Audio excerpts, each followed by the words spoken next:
ఎందుకు నా వీడియోలు చూసే వాళ్ళకి కూడా చాలా మందికి తెలుసు. ఏది హాస్పిటల్లో కూర్చుని వీడియోలు కూడా చేశాం కదా, నెలల తరబడి ఎంత ఖర్చు అయ్యింది ఏంటి. అదృష్టవశాత్ అదే టైంకి యూట్యూబ్ కూడా సెట్ అవ్వడం మూలంగా సమాజం నాకు బతికిచ్చింది అనుకుంటా నేను కొంత ఆ టైం. అంటే మనిషికి అంత అంటే సమాజంలో మనమేం అడుక్కోలే ఇక్కడ, ఏది మా అమ్మకి ఎట్లుంది మా నాన్నకి ఎట్లుంది అని చెప్పేసి. బట్ వ్యూవర్స్ వాళ్ళు చూడటం వల్ల వచ్చిన డబ్బులే మనకి ఇక్కడ. ఏ రోజున మనం ఈ రోజు వరకు కూడా నాది నెంబర్ పెడతాను డబ్బులు వేయండి ఇట్లా అడగలేదు కదా మనం ఏ రోజు. అది మనం ఒక పద్ధతిలో ఉన్నాం. ఇప్పుడు నేనేమంటానంటే ఆరోగ్యశ్రీ అక్కడ చూసా నేను ఆ టైంలో ఎంత సఫర్ అవుతుంటారని.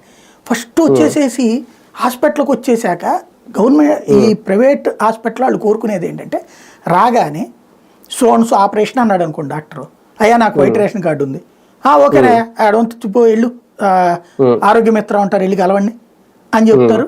అక్కడికి వెళ్ళిపోతే పని అయిపోయింది అనుకోండి, వాడు గుండె మీద చేసుకుంటాడు, పైన 500 1000 రూపాయలు 2000 ఖర్చులకి ఏర్పాటు చేసుకుంటాడు.